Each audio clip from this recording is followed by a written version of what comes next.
Well, welcome everybody to Navaja's June Lunch and Learn. We'll be discussing the Northern Virginia Housing Supply Framework today.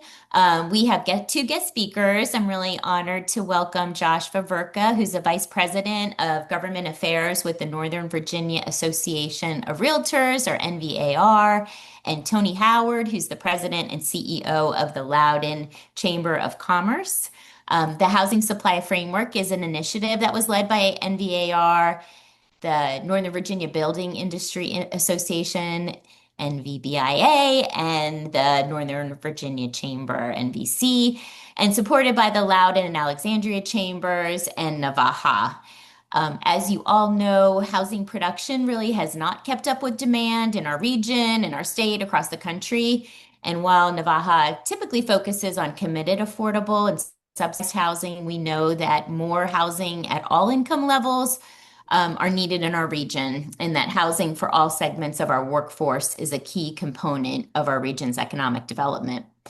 And we know data has shown that increases in housing supply brings down housing costs in our market. So we're really happy to support this framework and initiative. We are seeing movement on housing reform at all levels of government here locally, at the state level, and at the federal level. I'm sure many of you have heard that Congress passed the 21st Century Road to Housing Act yesterday. And while the president canceled the signing due to interest in making progress on the SAVE Act, he does have 10 days to sign this important legislation, and we're hopeful that he does so. So I am going to turn this over in a second to Josh Faverka to give us an overview of the housing supply framework. Then we're going to have a facilitated discussion with Josh and Tony. And I invite you to put your questions in the chat, and we will go ahead and be taking questions from the audience at the end of facilitated question. Just if you're just joining us, so you know, we are recording this session. We will make the recording available to everybody who registered to attend, and also we'll be sharing out Josh's slides. So let me go ahead and turn it over to Josh to go ahead and share his screen. Really happy to have both Josh and Tony here today. Thank you. Thank you, Jill. And before I share my screen, just again, thank you to Navaja for joining us in the effort on this, and really for all the years of support here.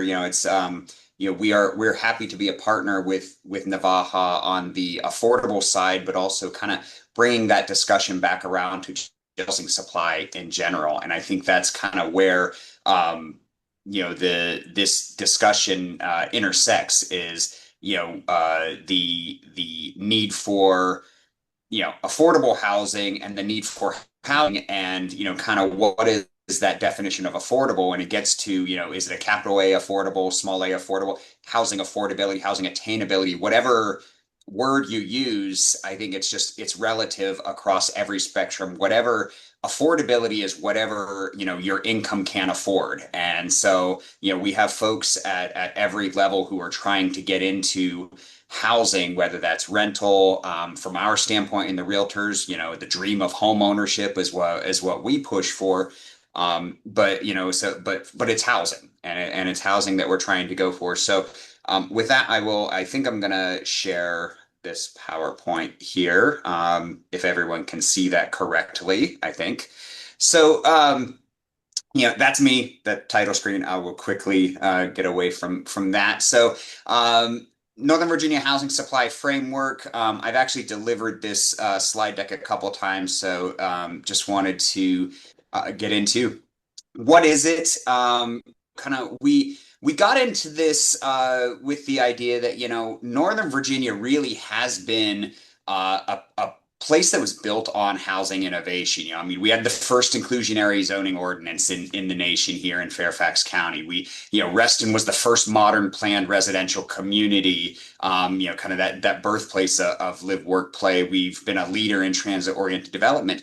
But all of those things that really created, led the nation and led the industry, and a lot of these things have really been the same things that have begun to really inflate the cost and suppress that production. That zoning that created a great place to live now has really led to a lot of zoning restrictions that have really triggered long time frames within our regulatory process, and it takes a really long time to get from an idea into shovel ready for a project, or really restrictive zoning that you can't build that type of housing here, or those sorts of things. So what we set out to do was really come up with some policy strategies to increase housing supply, improve affordability, not necessarily create affordable housing, but improve affordability, with the goal of regional competitiveness.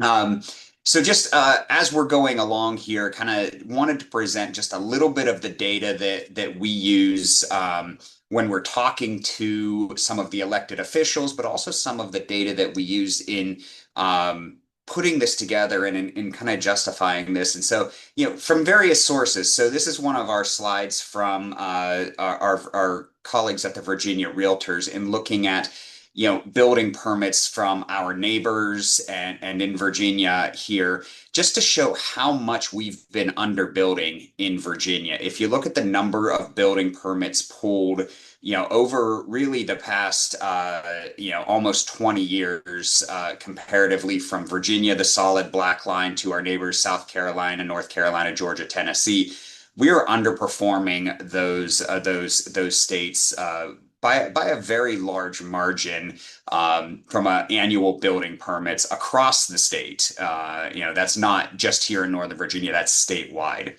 As we look more closely at Northern Virginia, if you look at, in drilling it down to single family detached and townhome permits, so this is not multifamily, but just in that single family detached, 2024 compared to 2025, the change in the number of building permits pulled for single family detached and townhomes was down by almost 1,000 permits. And so that's just kind of showing some of the change in what's being pulled.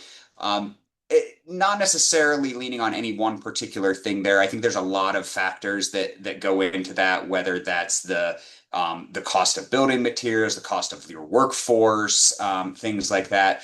One thing I will say, don't believe this is driven by market. The market is still there. Demand for single family and detached is there. This is not a market driven demand. This is driven by, we feel this is driven by the difficulty in building. It is primarily what was driving this net change in building permits pulled. Then we look at, so was presented by Fairfax County within when they were examining some of their data, when they were looking at their studies and things. As you look at the new homes that have been permitted versus how many jobs have been created, Fairfax County has created more than 2 jobs for every new home that's been permitted over the past decade. Loudoun County, 1.6 jobs created for every new home that's been permitted. Prince William, 1.5. So the jobs are still being created, but the homes are not being permitted to support those amounts of jobs across the region. So all of those things kind of like relate to how much housing is being created versus what's being permitted from homes standpoint. And then we look at kind of some of our internal data. And I'm sorry, this one's a little bit fuzzy. It was a graphic that we had, but over the last 10 years, look at homes on the market in Northern Virginia, and this is really the Northern Virginia market. About half, really cut in half as far as how many homes were on the market. And this is looking at all inventory. This is condo and, single family, back in, and this is, and I would say this was March to March data, March of 2016 to March of 2025. 4,288 homes on the market to 1,980 homes on the market. Same thing, 2016 to 2025. It was a 54% increase in the median home value. That's actually, if you look at what the home value for this past month was, actually wasn't 750,000, it was 815,000 was this past month's median home value. So it's a tremendous increase in the price of homes over the past 10 years, a large decrease in the housing inventory over that same amount of time. And it's just showing that there is still demand here. Our housing market is still really very vibrant across this region. You hear some national stories out there about, there are some areas of the country that housing prices have actually gone down a little bit. You hear some places where supply is increasing. That's not our market. That's not our market across the state. That's also not our market here in Northern Virginia. And so all of these things kind of come together to determine, we need more supply. I think we've heard that. Most of the folks on this call, I think, have heard that and understand that. And so what do we do about it? Well, we decided to come together and come up with some solutions for that. And you really don't need to come up with a lot of new ideas. All the ideas are out there. How do we create new housing? You don't have to come up with brilliant new ideas. Everyone's talked about these same ideas. One of my primary sources is the Housing Supply Accelerator Playbook from the National League of Cities and the American Planning Association. It's a great resource. I'm actually on a national work group with the National Association of Realtors, the League of Cities, the American Planning Association, and the National Association of Home Builders, all working together on the Housing Supply Accelerator Playbook and how to get that out and adopted by our local governments. But if you don't subscribe to that one, maybe it's the Mercatus Center. They have at George Mason, they have a housing reform in the state's menu of options for this year.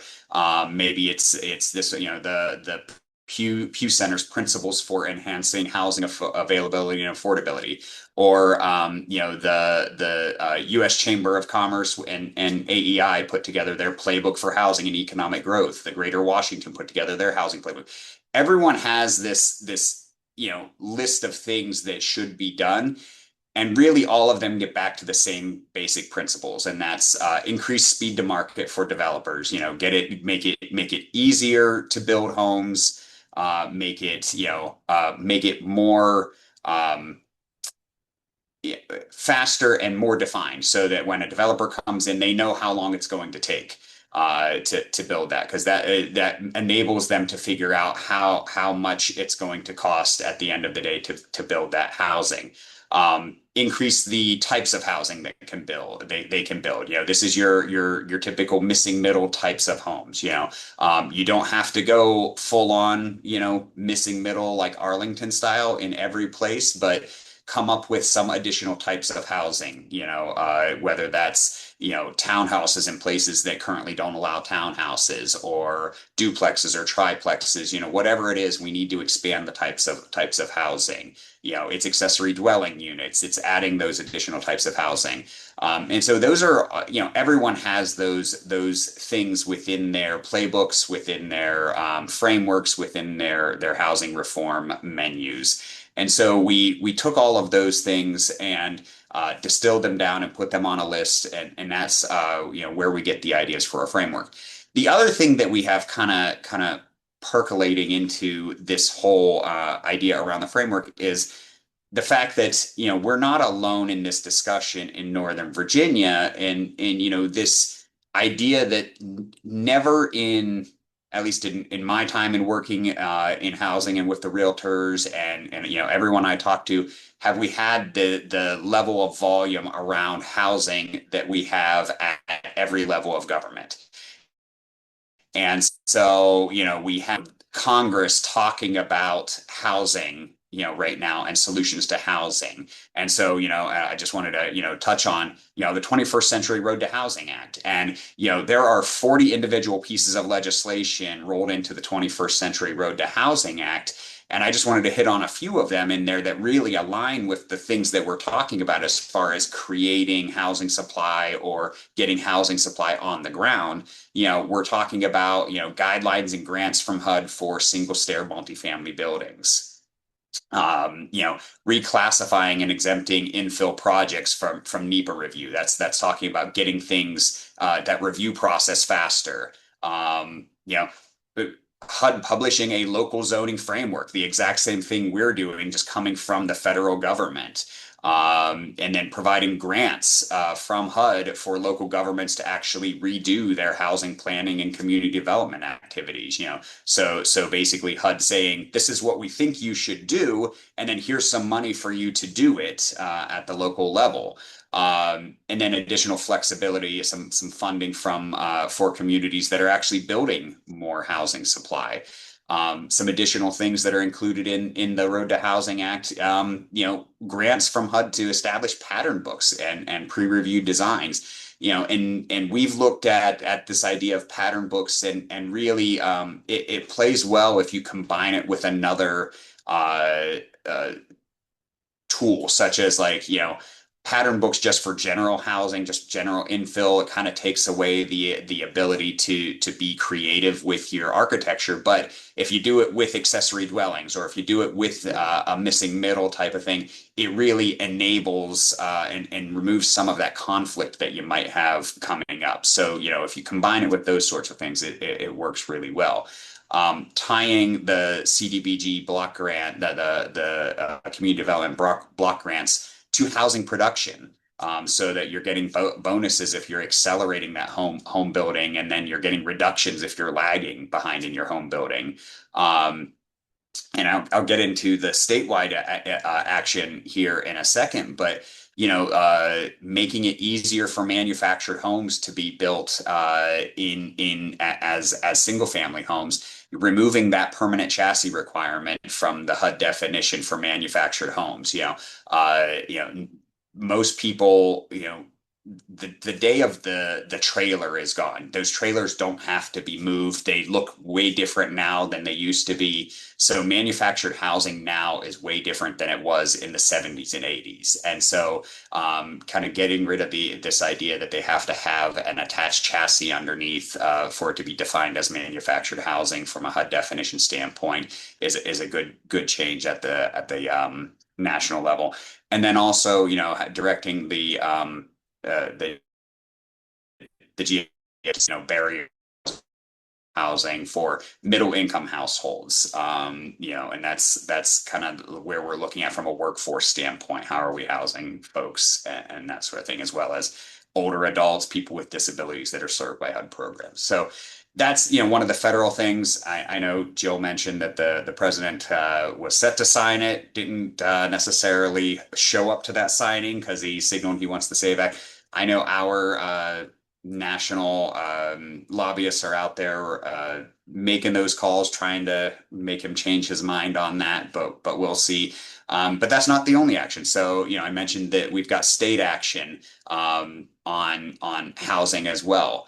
And so, if you look at what came out of the General Assembly this year, we had a statewide accessory dwelling unit bill that we've been trying to pass for a number of years that's going to allow accessory dwelling units in single family zones. Now, I will say, these bills are not necessarily the end all be all for what maybe you think they should have been or what they could be, because there are carve outs, and they get watered down because local governments hate when the state's trying to preempt their zoning authority. And that's really one of the ideas behind our framework is let's come up with local solutions to a lot of these things. But so we did get legislation on accessory dwelling units. We got legislation on requiring localities to allow manufactured homes to be permitted wherever site-built homes are allowed. Localities over 50,000 must provide small lot zonings, and they classified that as 3,000 square foot lots. Now, I would say that bill didn't say they actually had to create any particular number of those housing with those zoning lots. So, while they have to have a tool that allows for 3,000 square foot zoning, they don't actually have to create housing with that. So, and then obviously, most of the folks on this call are probably familiar with the Faith and Housing, or the YIGBI bill, allowing development on religious nonprofit properties, and then reducing parking minimums near transit. So those are a lot of the statewide stuff that's doing the same sorts of things that we're trying to do. And then one of the things we're also excited about, the governor's executive order number 3, first day she was in office, established this commission on unlocking housing production. and then having members of the cabinet look at the timelines for housing production. How can we, make the state side of the review process, the permitting and the review process better? Where look at VDOT, the environmental reviews and things like that. How can those be better from a housing production standpoint? So taking a look at the state, the national, and then on the local level, how do we take this from ideas to implementation? That's where we get to the framework. We brought together NVC, NVBIA, us. We've added a few partners with it as well to as we're looking at our local governments. Really, the idea here is that we're locally adaptable. Really trying to say, we're not going into Alexandria or Loudoun or Arlington or Fairfax and saying, here, this is, these are the changes we want you to make. We're going to Fairfax and saying, what are the changes that you can do? Let us help you get there. Let's work with you on that. So a few of the things, and just to move this along, a few of the things that we're asking for here. So our first objective here, expanding the range of housing types that can be built. So small lot zones is going to be a big one. You can't. One of the things actually within our framework that I think a number of the local officials have taken a little bit of issue with was we said one of the biggest barriers, highest cost things to housing is local regulation. And they're like, well, wait, what about like the actual like cost of the land? I'm like, yeah, but you can't change the cost of the land. Like that's not something you can control. Well, the way you can control it is by making the lots smaller. So smaller lot zones, theoretically, if we can have smaller lots, we can build smaller, we can bring back that starter size home. Accessory dwelling units, making those, easier to build, incentivizing them, whatever it is to get that better uptake on accessory dwelling units. Expanding housing options in single family zones. Not saying every county needs to do full on missing middle like an Arlington did, but missing middle light, let's say. And then senior housing opportunities. We need to unlock some of the folks that you do want to downsize. How can folks who are in housing that they've outgrown get into something else, but that product's not there for them? So what can we get them into other products? Improving the speed of market and those developer costs through regulatory and permitting reform. By right, whatever we can do to get more types of zoning approved through a by right process, that's gonna increase that speed to the market. That's also going to reduce the developer costs. Streamlining that review timeline, whatever. Again, this is maybe putting a shot clock on some of those reviews. Maybe it's expediting them, getting all of the reviews done at one time, as opposed to you go through this department first, then this department, then this department. Limiting, reducing, or redirecting the fees and the proffers. That's a controversial one. We know, tried to mess with the proffers years ago and it just halted all development. So we don't want to mess with that. And the proffer system is really what made, Northern Virginia the great place that it is now. I mean, that's where we get a lot of the amenities that we have. That's where we get a lot of the affordable housing that we have. But sometimes at some point we're going to have to ask ourselves where the tipping point is. Do we need this extra park? Do we need this extra, whatever the trade-off is, versus adding the amount of cost onto the top of this housing is? We have to make some hard decisions there, with what we're asking the developer to pay for versus what the cost on that development ends up being. And then kind of that the idea of design books and approved plans within there. And then the last one might actually be the most important here, and it's really around this culture of opportunity and innovation. And this is one we've talked about. It's not exactly a zoning change. It's just a mindset within the entire planning and zoning department, within the boards, within the elected officials, within everyone in the process of getting to yes, instead of starting out with the idea like what's wrong with this plan, let's find the no here, but start out with how do we say yes to this. The idea that You know, we see so many projects go to staff, go to the planning commission and get rejected multiple times, go through how many hearings trying to get to the perfect balance of, housing and affordability and environmental and all of these things where it started out as a really good plan and it sure it got made better, but why could it took 3 years to get to a slightly better plan where if we just started it out first, we could have been a really good plan and could have saved $40,000 per unit in the way to get there.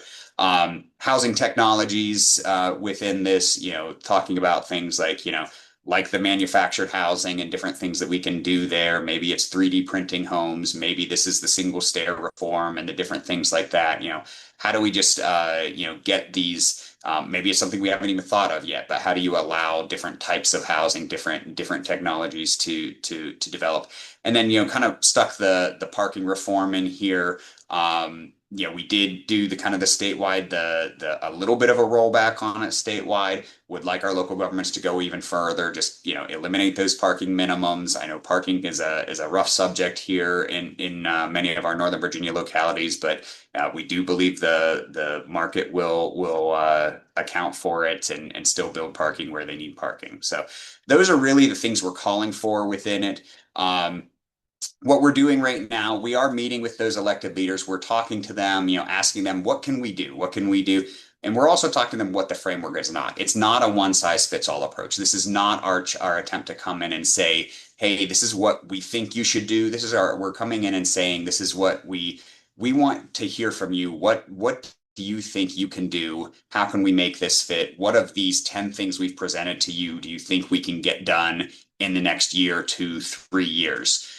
We've met with Jeff McKay and Mayor Gaskins, Vice Chair Maureen Coffey in Arlington. I'm working on scheduling a meeting with Phyllis Randall and others. We've met with folks across a number of the jurisdictions. We also are talking, this is not our attempt to Fairfax anywhere, and that's more of talking about like Loudoun County. And as we get out and talking in Prince William and stuff, we're not trying to bring a Fairfax mindset to anywhere. We want to make sure this works for the places where we're coming to. It's not going to be the same. We're not going to have the same issues in Arlington that we have in Loudoun or the same in Alexandria that we have in Prince William. So we want to work with each jurisdiction and figure out what we can get past, even if it's one of the objectives. We think that'll work.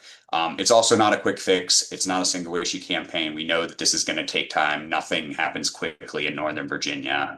We know that. So I will say, kind of Fairfax County has been the quickest to have some things here, and we've actually worked with them. We had been working with Jeff McKay on his housing board matter for a while and got some input in there. So several of our objectives and things are within there. Just wanted to hit on a few of those. They're not quite ready to go on small lot zones, but they are working on this compact housing village pilot program that they want to see happen. We are very much in the mix of working with them on the accessory living unit ordinance, which will be coming out with language very soon. I think they're actually going to be presenting in some community meetings in the next couple of weeks on those. Their transportation and communication review, within the expedited timeline thing. I know Jeff McKay's talked about the shot clock, which is not quite as good as we would like, but there's some improvement there. The idea around these suburban village centers is a good one. So there's a lot to be said, and they are saying the right things around this board matter. I think, we want to make sure that we hold them to it and we keep moving forward on some of these. There's a lot more that we want to see come out of this. But they are doing a lot of good things in Fairfax right now. There's some long range timeline. I mean, there were a few things on there on the board matter that were timelined out to 2028, and we want to see if we can move those a little quicker through. But that was there. And then from our standpoint, we are still in that kind of outreach program. working on, potentially moving into the idea now we're going to move into really developing now what is the Fairfax plan, what is the Arlington plan, what's the Alexandria plan, what's the Loudoun plan. After we've been meeting with folks, getting into these more like these are the exact things we want to start seeing coming up. So you'll see those start to roll out soon from NVAR.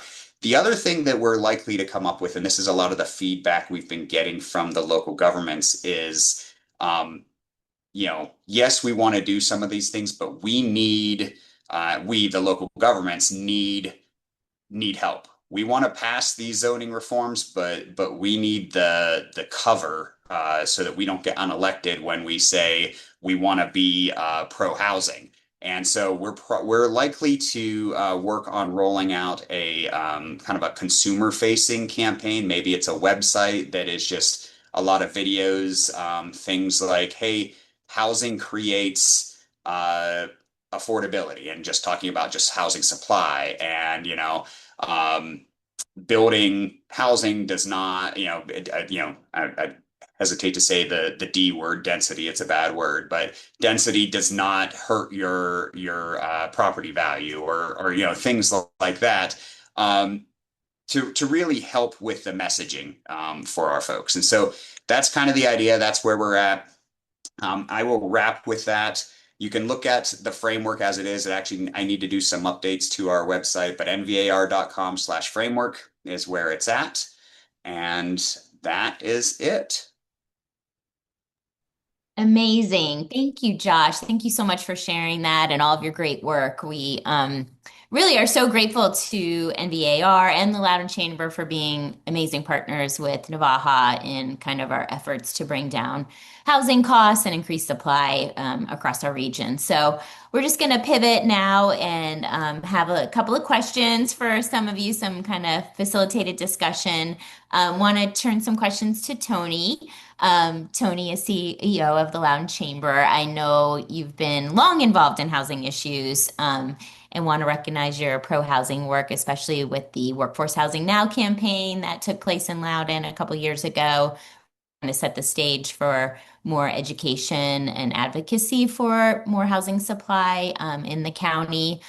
So from the chamber's perspective, why is housing, which used to be more viewed more as a social imperative or social issue, being seen now as such an important issue for business and economic prosperity? Yeah, first of all, Jill, thank you very much for the opportunity to be here. Thank you for your leadership and the leadership of Navaja. And Josh, thank you for that presentation. I learned a lot. And so I really appreciate that. So I'm going to steal as many of those ideas as I can. Why is it an issue for chambers of commerce? Because we have recognized that housing is economic development infrastructure, plain and simple. Um, I've been in the chamber industry for about 27 years, and for the first half of that, we were almost exclusively focused on transportation. And those who have been around a while, we know that we had some really severe transportation issues in our region. We still do, but things have gotten better. But all that my members and many employers in our market can talk about is workforce development and attraction. And housing, though housing is not the only element that makes it difficult to retain and attract good employees, it certainly is an important one. It certainly is a crucial, particularly for many sectors, hospitality, public sector, any really industry where folks are just getting out of college. And so at the early stage of their career, then that maxed out their earning potential. So I've had conversations with CEOs, cyber firm comes to mind, who hires software engineers and developers, pays them $70,000, $80,000 a year, and they're still living in mom and dad's basement because of the cost of housing here. So those little anecdotes are not unfamiliar. So that's the reason why, because really housing is economic development infrastructure. And also like to add, when I came on board here in Loudoun County in 2006, for the first, half a dozen or more years, housing was a four-letter word. In fact, they had this strategy called cost avoidance. And what that meant was if you didn't build a home, then you didn't have to bring the families in. You didn't have to build schools for the children and roads for the parents and all the other government services that home would require, that family would require. And of course, I really find it hard to conceive of a more foolish economic development strategy than that. And so we did ultimately come around because the foolishness, frankly, of that approach became apparent not soon enough. So we did some self-inflicted damage for a while, but we've kind of turned things around and we're getting the conversation going in the right way. But Josh pointed this out.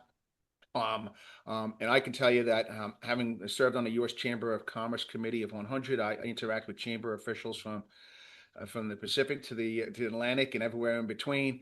There are housing crises in many markets in this nation, and those crises are all the result of many of the same issues. And I would say I agree with our friends at the U.S. Chamber. I agree with what my perspective locally, but what we're hearing nationally that amongst the many reasons, and there are many, cost of material, cost of labor, cost of land, but the regulatory environment. We just take too darn long to get approvals to build things in this country, not just housing, but we're talking about housing today. So that's an issue here in Loudoun County. That's an issue nationwide, and so it requires national solutions. It requires local solutions, and we're glad to work with partners like NVAR and NVAR and others to at least address the local and regional ones that are within our grasp.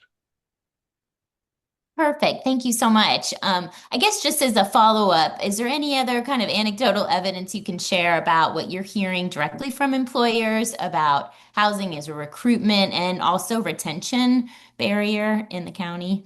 Yeah, so unlike a lot of chambers around the country, we don't handle economic development, which is the marketing and selling of Loudoun County as a business location for folks to come in here and invest, but also for expansion. But I would tell you that my good friend Buddy Reiser, who's executive director at Loudoun Economic Development, I mean, I think it's an old expression in the economic development business. When you're trying to recruit a business, they ask two things: business and where my employee is going to come from, right? And so, do you have the workforce? And so they ask, and they ask early on too. In fact, I would say that the more sophisticated economic corporate type business types, as well as site location experts, will already know the answer before they ask you, what's the cost of housing in your market? And you never know which of those economic development opportunities never come across your desk, because in that research they do in the early stages, they say, you know what, this is not the market for us because we feel like it's just going to be too difficult to attract and retain those employees for whatever reason. And so, yes, we hear it from it, but I am fearful that there's probably exponentially more examples of times when we never even hear from them, because once they do that cursory research, they say, let's look someplace else. And we know Yeah. that's happening because the site selectors tell us that. Yeah, that's fascinating. I hadn't really considered that, like just the missed opportunities of not being able to Yep. engage in the conversation, at least. Yeah, thank you. I'm going to turn it over to Josh, just kind of a broader question about developing the housing supply framework and interested in either any pushback you received or buy-in that maybe you didn't expect from other stakeholders and partners. Well, yeah, I mean, I not really any pushback. I think I think the biggest thing has been kind of what I closed with there is that, I think, and really, and I share this when I talk with a lot of my colleagues from around the country. We have a great group of elected officials that really get it. I mean, I think most of our local electeds are on board. They get the broad scope of housing. We still have a few that really want to focus on, this segment of affordable housing or not, and that sort of thing. But I think the they understand, housing, and we need housing.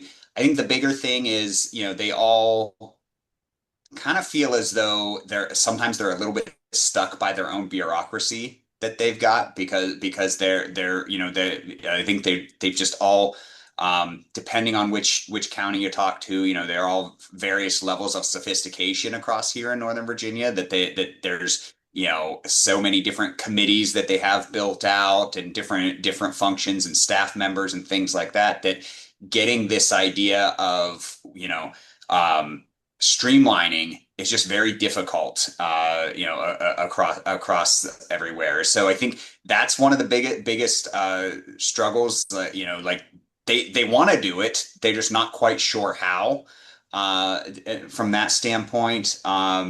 The other thing is what I said is, kind of one of the surprises, like, yeah, we want to do it, but you need to help us. So I think the thought that, they're really saying, put together that some collateral around it, because one of the things, we've never really had a time where I think the NIMBY voice has been louder than it is right now. I think we've always had, the folks in the same color shirts sitting in the county board meetings. But now there's more of them. There's many colored shirts. They're all over the place, and they show up, and they need support. They need support on projects. They need support in the community, and so they need that help. And we need to be out there showing them that support and giving them that backup. So that's kind of where they really want the help. And the other thing is we what we've seen.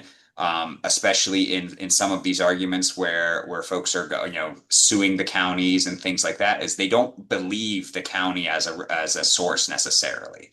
They're not believing the local government as a source of legitimate information. And so, they're not necessarily going to believe the realtors either. We have a stake in it, but the more sources we can come up with for that information, we want to throw out there. Yeah, that's a great point. Thank you for that. And I think it does speak to, obviously, Navaja's work. We hear similar things when we're speaking about housing affordability, but the need for, our broad-based coalitions that we have and alliances with other YIMBY organizations, smart growth leaders. I know there's so many on the call that really kind of support this effort and just the strength in building that broader based coalition. So appreciate that. I guess around of housing affordability, I know I'd love to hear, Josh, your perspective as somebody who really, obviously, we focus on the committed, affordable, and subsidized housing. The housing framework really not addressing the need for deeply affordable housing. That's what we play a large role in, and how you plan to address that or not address that when you're communicating with like elected officials and other stakeholders. Yeah, I think that, that's a tough one because obviously we need that segment of housing. And it's we in the realtors, we don't downplay the need for deeply affordable. We don't downplay the need for the help for the unhoused, things like that. I mean, we need that piece of the housing. That's all part of the housing spectrum that's needed. I was involved in an Arlington housing listening session forum that we had the other night, and I think 90% of the meeting was about less than 40% AMI. I think is really where we concentrated, and that's by rights. That's really where most of the county programs and and funding and all of that is going to go, because that's where the effort should go from a funding standpoint. Um, but we're not going to be able to appropriate our way out of a general kind of housing crisis and housing supply issues. So we need to have the full spectrum. The market is going to have to bring the housing prices down for the average worker. I think in our studies we look at a lot of this stuff, and it's two income households, of folks who have what most folks, a teacher and a firefighter, I mean, good jobs, people who work in the community. You want those people to live in the community where they're working and be part of that community. They can't afford to live here,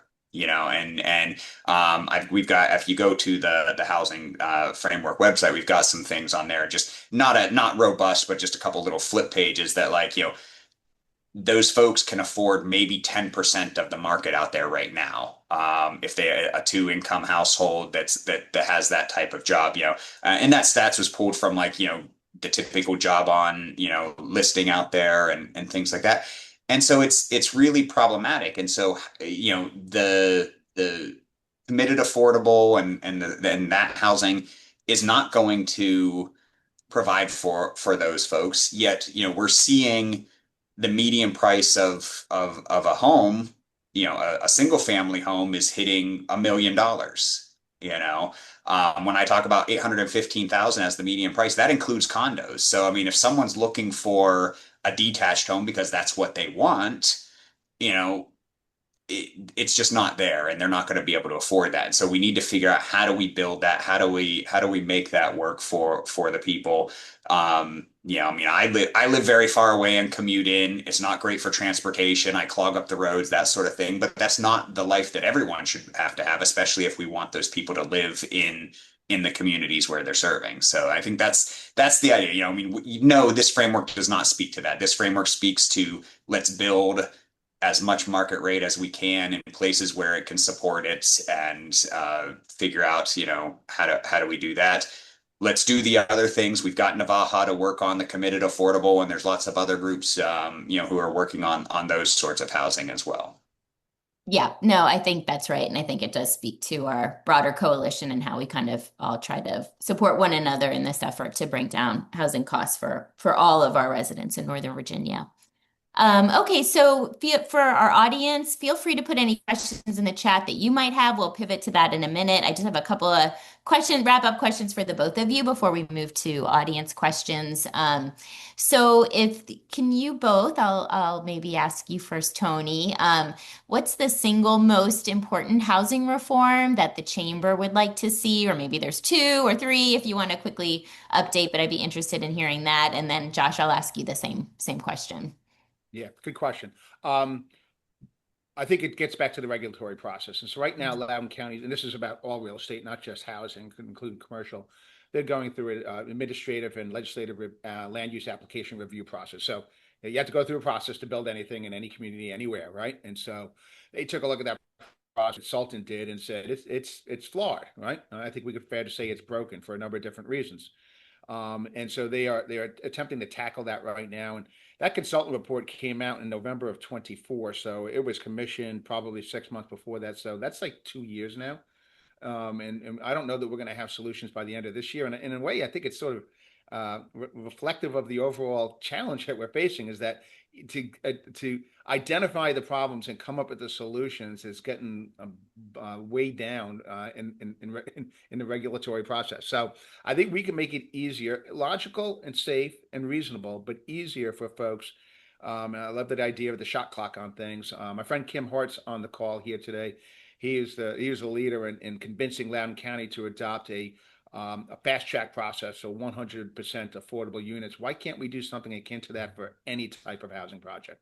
Why can't we fast track? We do know that Loudoun County government and probably all other governments are facing the same workforce challenges that any of my members are facing, and any of the organizations here. So they have plenty of open positions, and they would do a better job if they had those filled. But if they did a better job at training and a better job with processing, we could probably put a shot clock or a fast track in for any process. And so I think that's a broad basket that would require multiple solutions to address. But if we could just make it more logical, more predictable, it's just easier to do business. I mean, that's the first rule of business I was taught.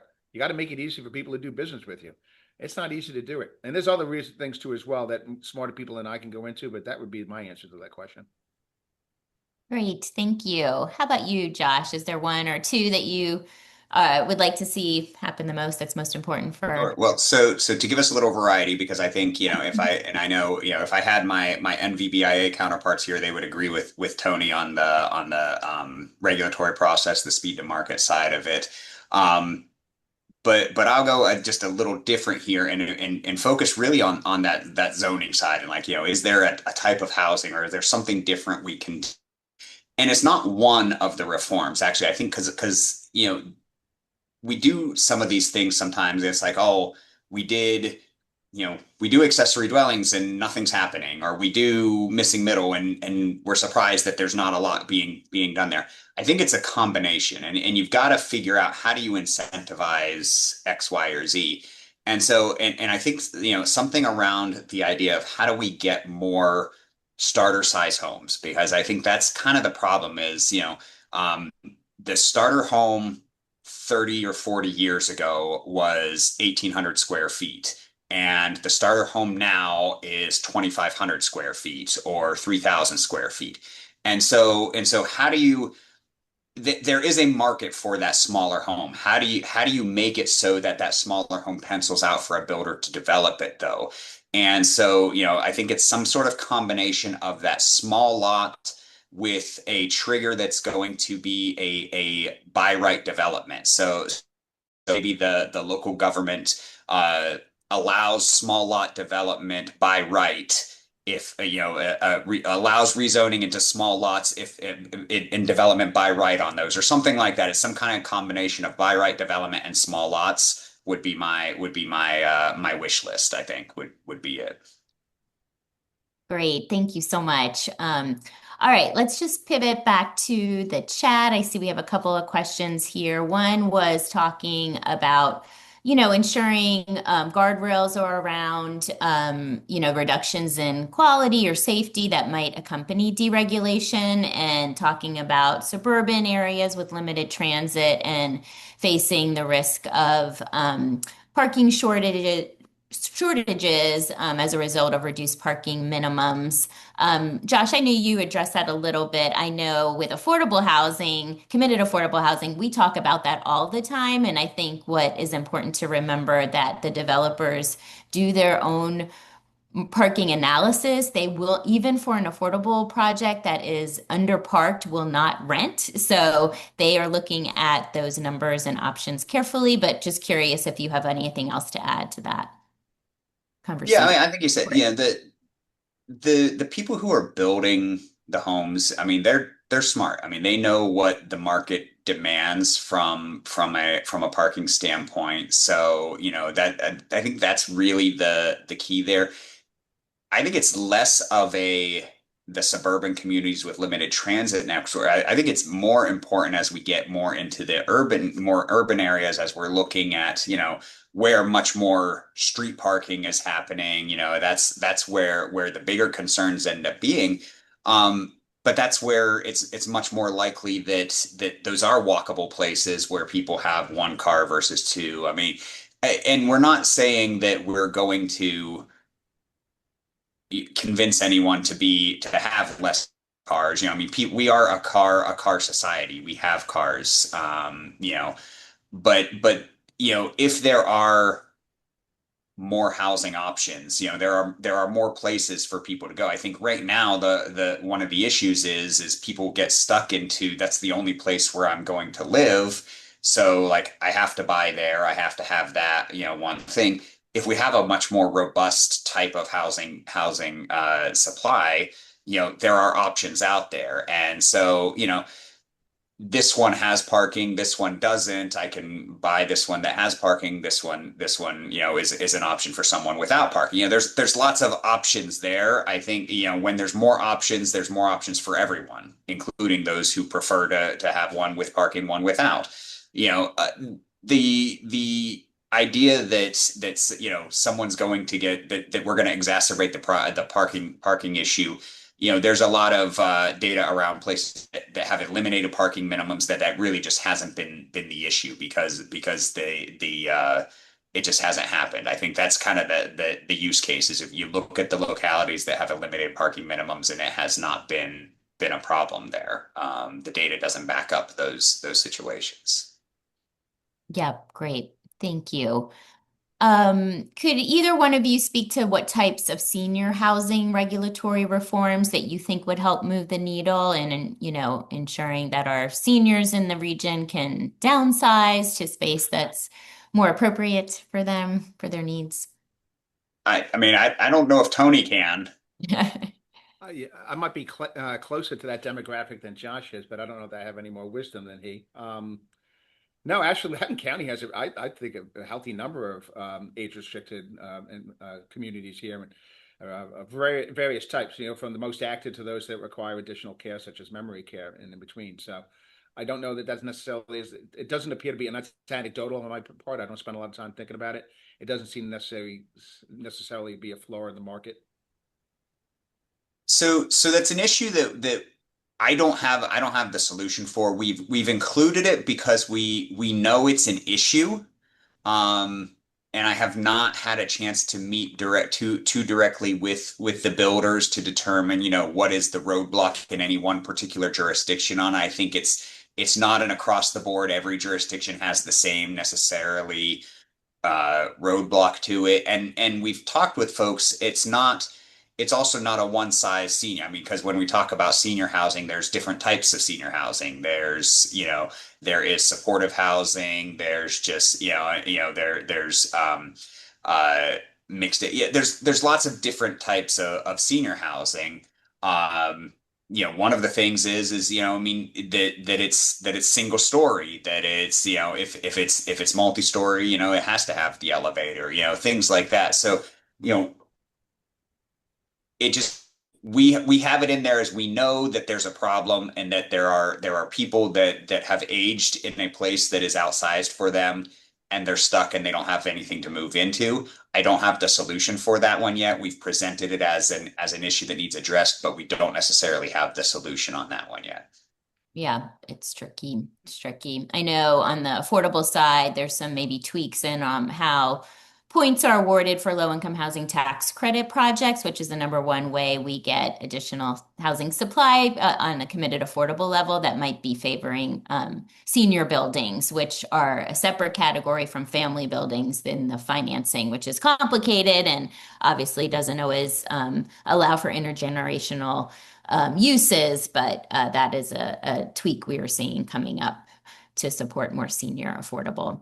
Okay, one last question. I'm sorry I'm not getting this hour always goes by fast, but can you talk about any pattern books or previously approved plans that accelerate building and stormwater review or any or sort of the efforts like that? Are you looking into that? I know some of the other So policy reforms. Yeah, go ahead.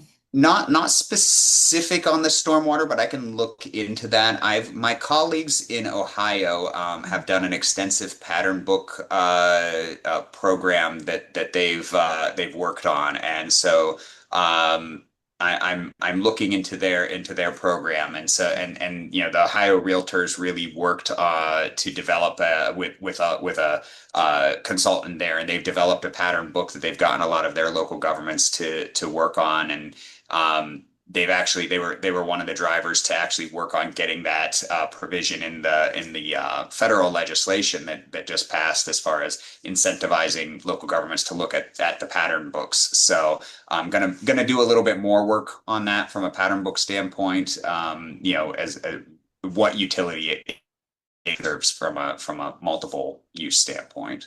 Yeah, that's great. All right, we just have 1 minute left. I want to give Tony and Josh any final things you want to add that we didn't get to cover. I know we had a lot of questions, but again, this hour always flies by. So, anything else you want to wrap up with?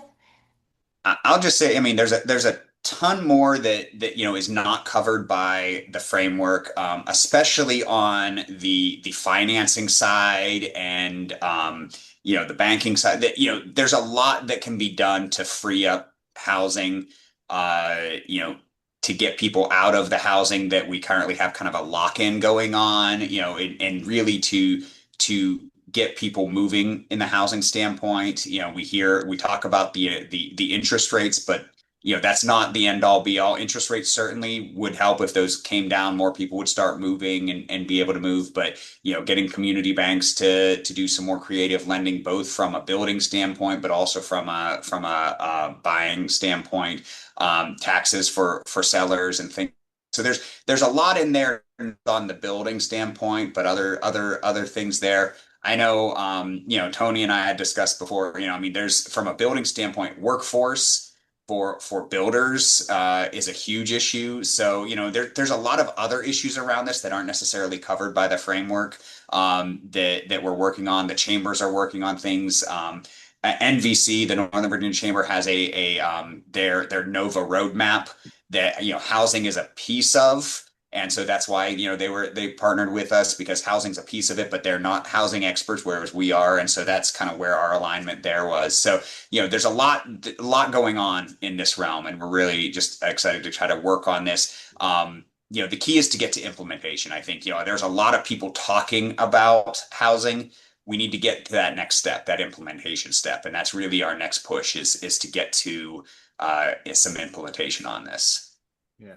Great, thanks. Tony, any I last? would just add is we got a lot of really sort of wonky people on this topic and during this conversation, but I would really implore everyone to never forget the human factor here.